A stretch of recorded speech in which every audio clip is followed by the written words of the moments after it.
أعوذ بالله من الشيطان الرجيم بسم الله الرحمن الرحيم نحمده ونصلي على رسول الكريم. We are going to conclude the discussion on the topic of taqwa, inshallah. But I'm waiting for Dr. Mamdou Salama. I hope he joins by next week, and I would like to conclude this in his presence. So after today's discussion, there will be a conclusion of whatever we have discussed when he is there, inshallah, next time, next week. And then I would like to take up another subject, and in that also I would like to take up a new subject in his presence. So from week after that, inshallah, we'll be discussing a new subject. When we are discussing consciousness, TAQWA, and we are discussing with reference to when we say TAQWA, we are discussing consciousness of God.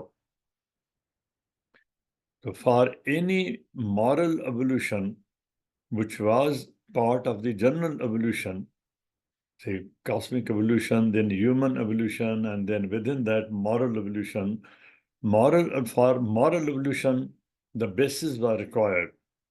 Without a basis of TAQWA, moral code, there can't be any concept of morality. So for moral evolution, consciousness in the sense of moral consciousness, it was necessary. So what is moral evolution? Moral evolution is moral consciousness. And moral consciousness is not possible without the concept of taqwa. God consciousness is so important that even in this context of evolution, general evolution, then moral evolution, and moral consciousness is based on consciousness of God consciousness. Without God consciousness, there cannot be moral consciousness, but because it requires a moral code, and moral code is always from a giver of the code. State gives the code, for example, the king gives the code. Similarly, Allah subhanahu wa ta'ala gave a code. And then in due course of time, the society also, based on those basic principles, develops its code. There's no concept of society without moral consciousness, without moral code. And there's no concept of society without taboos. There's no concept of culture without taboos. There have to be hudud, limits, and parameters, codes. So and for all this, Allah subhanahu wa ta'ala developed a system which we have discussed: taqwa, consciousness, cognition, connectivity, and all these together. And for this, Allah subhanahu wa ta'ala created intelligence. And for that, a physical basis was provided. Last time we discussed. And neurology, whole subject of an organized system of neurons and their behavior. All these sciences were developed to create the capacity for consciousness of God, and within that, moral consciousness, which can bear the moral code of God. There is evidence of moral behavior. Why moral code? Why moral consciousness? For a moral behavior. In higher animals also, there is moral behavior. Organized societies have moral behavior. There cannot be any concept of organized society, higher society, without moral behavior. And Allah subhanahu wa ta'ala has given an example, has explained that there's no animal, no creeping animal, no flying animal, no walking animal, no animal on this in this planetary system where they don't have an organization and they have and a moral behavior. This is an ayat. You can examine this. Allah subhanahu wa ta'ala has explained this. We'll again come to this ayat. The scientists also believe that there are some of them have formulated certain, they have drawn certain conclusions, they have given certain principles, they have formulated certain principles as they have observed in the animal world. They say that there are 5 forms of moral behavior, basic, to the creatures in the animal world, and we belong to the animal world. In the animal world, there are 5 moral behaviors which depend on this moral consciousness. What are those? Kin concern, concern for the children.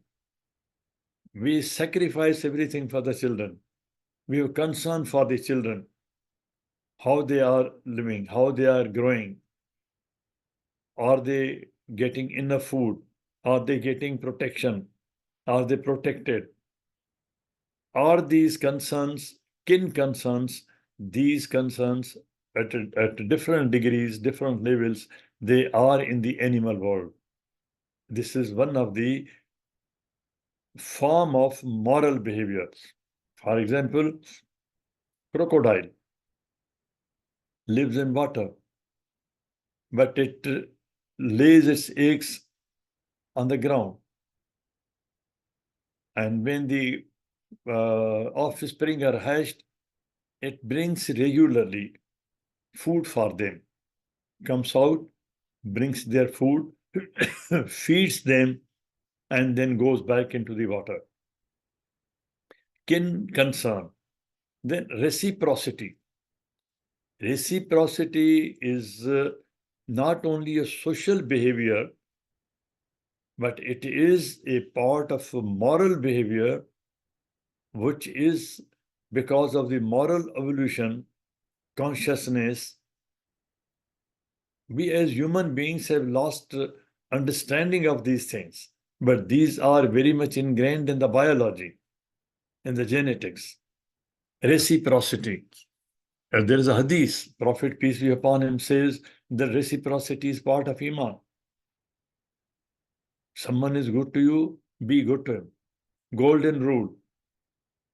That is part of moral behavior. Behave with others as you expect behavior from them. Reciprocate. Then sympathy, compassion. These are all possible because Allah subhanahu wa ta'ala has created a capacity in the genes, in the genome, in the genealogy, in the biology. And this became possible because of the evolution, human evolution. And in that human evolution, the moral evolution, which is inherent part, these capacities were developed. Taqwa is not an ordinary subject. Without taqwa, there cannot be any concept of moral society. So what does that mean? Without God consciousness, without code, without moral behavior, then there cannot be any organized or higher level organized civilization. Then norm behavior, behavior according to norms, rules, regulations. Why do we follow rules? This is given in the behavior. It is part of moral evolution. Otherwise, everybody would have been a rebel and the society would not have formed. The upgradation of Adam itself is part of this aspect. Human beings were there. They were creating fasad. Malaika also pointed out. They are fighting. They are bleeding each other. They are shedding blood. But that was overcome by creating certain traits in human behavior. فَسَوَيْتُهُ, Allah subhanahu wa ta'ala tells the Malaika, let me perfect him and then I'll present before you. And in that, the name Adam itself indicates that the Adam means one who can live together. Living together requires certain norms, standards, understandings, adjustments, and so many other things. Adam was provided as Adam various capacities for this norm behavior according to the norms, rules, regulations, that he accepts the rules. In the Quran, Allah subhanahu wa ta'ala has mentioned that some of the animals in the animal world I have subjected to you, which you slaughter, which you eat, which you domesticate, which you keep in your homes, which you ride. But there are many animals which you cannot control. It's difficult to control. You cannot live with them in peace.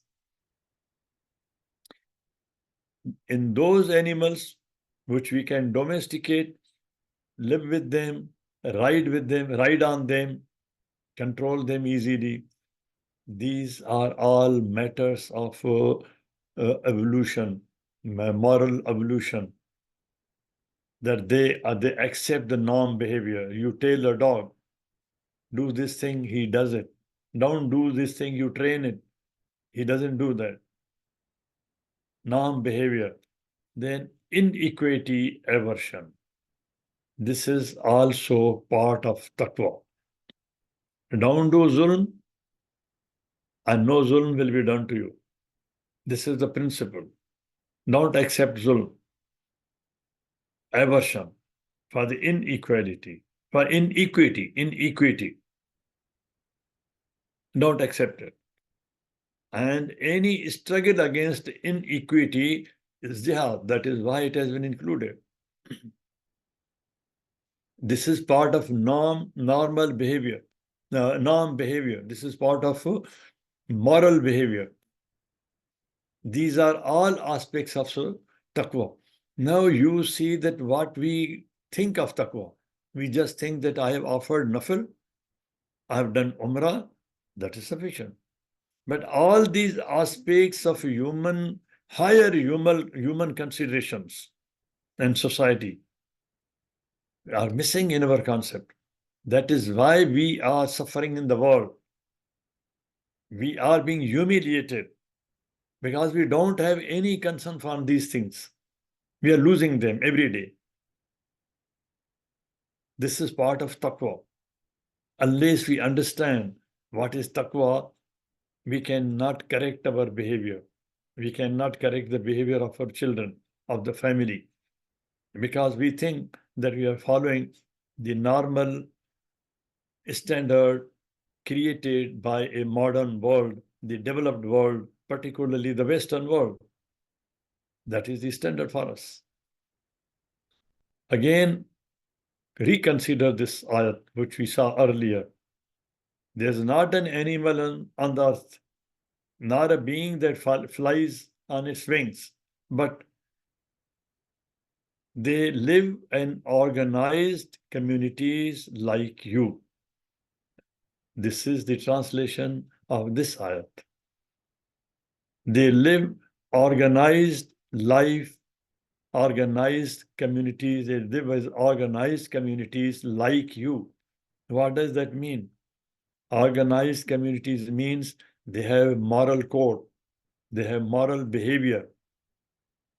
Within their context, they have taqwa. Within their context. In our context is much bigger because we have high rational standing. Now, in simple terms, I'm just trying to, going towards the conclusion and trying to rephrase it in simple words. What is this uh, morality, moral consciousness? Moral consciousness is the philosophy of mind. Nafs, nafsiyat, shakhsiyat, personality. It is the philosophy of personality. It is the philosophy of mind. وَالنَّفْسٍ وَمَا سَوَاهَا. What is that which balances your personality, your person? It is the philosophy of mind. فِي نَفْسِكَ. Consider, remember, introspect. We have seen that introspection is part of cognition. Introspection in your mind, فِي نَفْسِكَ. Not just tasbih. Introspection, philosophy of mind. And this is particularly philosophy, when it is philosophy of mind, it is part of metacognition. What is metacognition? Metacognition is when one understands one's own thinking process, thought process. Why I am thinking like that? Why I am doing this? When the human introspection reaches that level, that I am able to understand my own philosophy of my mind, why I'm thinking like that, why I'm thinking all the time bad, why I'm all the time thinking negative. This is philosophy of mind. And when I understand this, the thinking process of my own mind, that is metacognition. That is the higher level of TAQWA, connection with God. Consciousness, therefore, refers to sentience, feelings. We have discussed this earlier also, but I'm just pointing out towards conclusion that this is a feature of mind. This is feature of mind, feeling. Otherwise, there would have been no compassion, no rahim, no compassion. Sentience is ability to feel for others, feel for the hunger of the others. Allah subhanahu wa ta'ala says that the month of Ramadan has been given to you so that you develop your taqwa. And here the taqwa is being developed through what? One of the elements, through feeling for the suffering of the hungry. How one feels hunger. It is all connected. Sentience is part of taqwa, consciousness, and it is the ability to feel for example, feel for the pain of the other, feel for the hunger of the other. When you come home, you see that the wife is not feeling well. She looks depressed. Children do not seem all right. You have a feeling for them. If you feel for them, then that is sentience, which is part of consciousness. Sapience is also depends upon sapience, wisdom depends on consciousness. If one is not conscious, one is dead. How can he be wise? And similarly, sentience depends upon, the feelings depend upon the consciousness. If one is not conscious, how will he feel? So sentience is ability to feel for, and it is different. It is different from thinking. For example, I say I'm a philosopher, you are a philosopher. There are so many philosophers, they write books on hunger, but they don't have a feeling for hungry. Same person who has written a book on hunger, he has earned millions of dollars. He passes by these streets, sees the hungry people, but doesn't feel for them. So thinking, reasoning out, it is different from feeling for, which is compassion. Compassion is different from thinking. It may be instant. Mother sees the child in danger. That is not the time. There's no time to think, reason out, calculate. draw a child.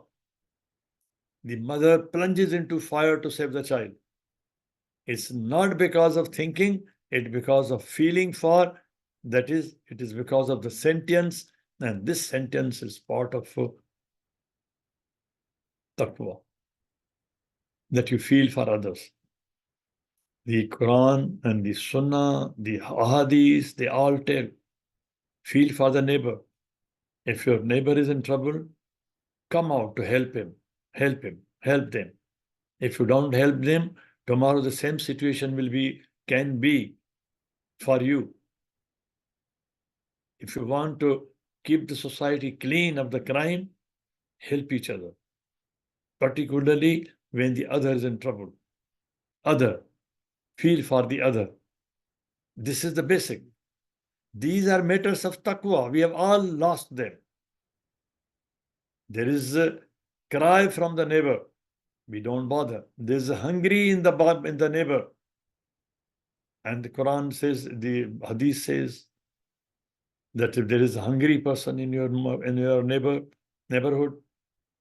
and you have a full belly, it means you have no iman. What does that mean? It means you have no taqwa. One may have offered 1,000 nawafil, and then he might have gone to sleep, but with full belly. Whereas the person in the neighborhood is hungry. He has no sentience. He has no feeling. He has no compassion. He has no taqwa. These things are connected. Kindly understand the philosophy of Quran.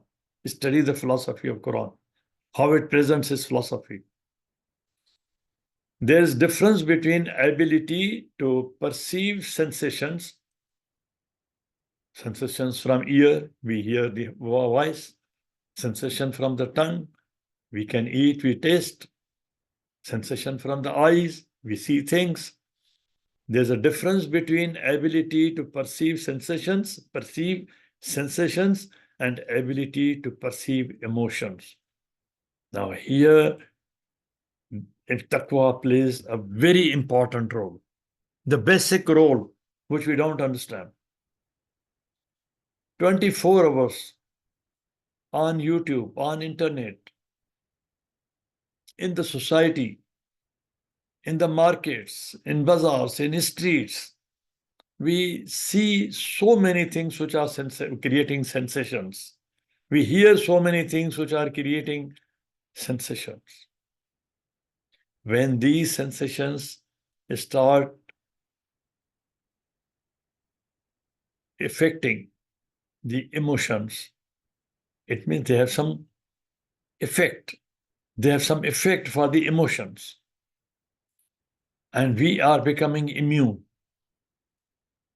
Any zulm, anything happening. Now, genocide, ethnic cleansing is being live streamed every day. Live streamed, happening. We are watching when it is happening. At that time, we are seeing live streaming. There are sensations, but they are not touching our emotions. We hear, we see, we perceive, we at the same time we are eating, we are dancing.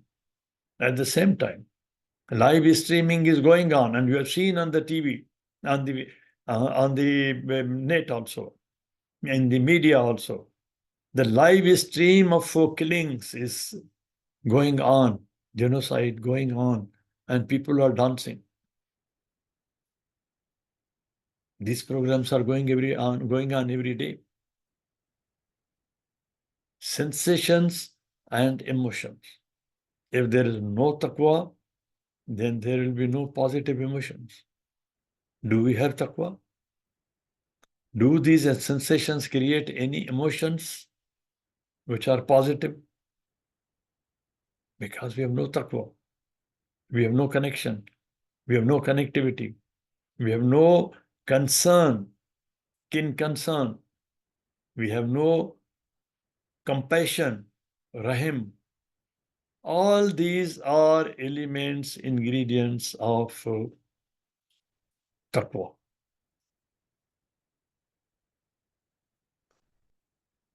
Consciousness is also used as synonymous with mind. I have been emphasizing mind, fi nafsika, fi nafsika, and many aspects of mind, nafs. That is why Quran also emphasizes, Hadith emphasizes, for attaining taqwa, clean your nafs, regulate it, ma sawa, understand what are those factors which can regulate it, which can control it. What makes nafs nafsan lawama? What makes nafsan amara? What makes nafsan mutmainna? Regulate your mind. Try to go into the higher level of metacognition. Consciousness, taqwa, is the internal feeling of oneself, one's own feelings and one's own self. How I am, what I am. I don't care whether I'm good or bad. I care for others. Oh, he's doing wrong. He's doing bad. He will go to Jahannam. I give a certificate. But I don't have my own internal feelings for my oneself and what I do. If I'm losing this aspect, then again I don't have taqwa. And we take taqwa very lightly. We don't understand taqwa lightly. If I know there are people, some people who don't like such a lengthy lecture on taqwa, a series of lectures on taqwa. If I don't go into these details, how can I bring out these different aspects? These are different aspects of taqwa. Important, fine aspects of taqwa. Consciousness of internal feelings of oneself and what I do, right or wrong, what I do. Why Allah subhanahu wa ta'ala gave consciousness to human being? To create a capacity in him so that he can have the capacity, storage, and the capacity for regeneration of knowledge. Allama Adam Asma. It was the sentence could have been complete here. Allama Adam Asma. Allama Adam Asma Jamia. But the sentence is different. It is Allama Adama Asma Kulla Ha. This Ha creates a necessity to understand and rethink and go deep into it. Ha. What is that Ha? The kullun, the kuliyatan, the jamayat, the juz'iyat of all the asma, who are the packages of information and knowledge, they were provided. They had to be provided to Adam, Allama Adam. And for that, a capacity was created in him for consciousness. When he is told, for example, you teach a child, you say, this is a goat. The child is conscious. That is why he sees the goat. He understands it. This is a star. This is moon. In order to bear knowledge, have the capacity for this, consciousness was created. And specifically, he was given the capacity to regenerate knowledge. Regenerate knowledge. And phenomenally experienced how one experiences it. Here I will give a rare example of Musa alayhi salam and the person who is named in our translations as Khizr. The ayat tell us that at the end, Khizr tells Musa alayhi salam that I did as Allah subhanahu wa ta'ala tells us that I had given ilm to Khizr. The name is not there, but as we understand that the ilm was given to Khizr min ladunna, from my side, from me. And he acted on the ilm which was given to him as it is. Malaika say that we don't know anything except that what ilm you have given us as it is. They cannot expand it.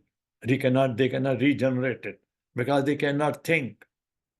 These capacities are given to Adam. And Musa alayhi salam, whatever was he seeing, whatever was he experiencing, he was reacting. He was asking questions because his mind was generating questions. Why it is happening like this? Why the poor man's boat has been broken? This generation of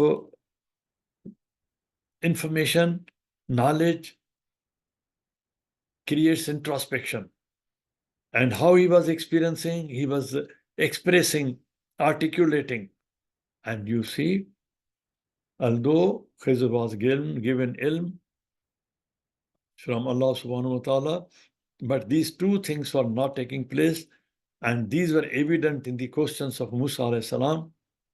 Musa alayhi salam was made the prophet because he was feeling for the people. He was being given the practical training, he is gaining experience, how to deal with these problems, to solve them at large, khairan, falah. Specifically, Adam was given the capacity not only to store knowledge. Whatever knowledge has been given to human beings, illa kalila, is very little. It becomes vast when it is regenerated, when it is subjected to introspection. And then whatever one feels is given out is in articulation. Contrast this, examine the behavior of Musa alayhi salam, and he was made the prophet because of these things. And it is intentional. We have discussed this. This consciousness, taqwa of God requires attention. And that can be intensified, increased by introspection. We have already discussed this. Consciousness has consequences depending on being objective or subjective. Here, so many other psychological aspects enter, greed, for example, and so many other lustful things. Those can be involved. I'm not discussing that. I want to conclude it. Now, conscientia is knowledge of the else. I'll finish the discussion here, but next time when Dr. Salama is here, from here onwards, I'll finish, summarize. And today I'm concluding, I'm finishing. That next time, inshallah, I will summarize and conclude in his presence. Conscientia is knowledge of the else. Now, this is the crux of whatever we have discussed. What is taqwa?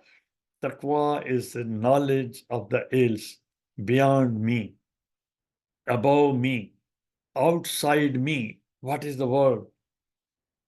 Who is the creator? And in that, the knowledge of the Huwa, Huwa Allah, or Anta. When the relationship in consciousness and taqwa becomes more intimate, becomes intense, then instead of Huwa, you may address God as Anta. Anta Maulana. You are my Lord. You are talking to him in his presence, intimately. He is listening to you. You are talking to him. You are in his presence. Adam, as we have translated, learned the kalmat, and then he submitted himself to God and submitted his tawbah. What is that? That we are not discussing here, but just I'm pointing out. Now, when we are in our consciousness, there's a stage of God, understanding God, knowing God, the other God, the other thing, outside me, outside the universe, above the world, who is the Lord, who He. But when I develop relationship with Him, I understand Him. Once I say, Kul huwa Allah ahad, this is a different type of relationship. But when I say, Anta Maulana, Inna Allah Mayya Rabbi Sayyadin, and when I come to this stage, in taqwa, anta, intimacy, the intimacy increases. And there are other aspects of intimacy also, depending upon level of consciousness, depending upon level of taqwa. Besides ana and nahan, I stop here. And we'll, inshallah, Allah willing, again touch this topic here, from here. Subhana rabbika rabbil izzat amma yasifun wa salamun ala al-mursalin walhamdulillahi rabbil alameen. So after the dua, if there is any question, you are welcome. May I request brother to see who is there, who will lead the prayer.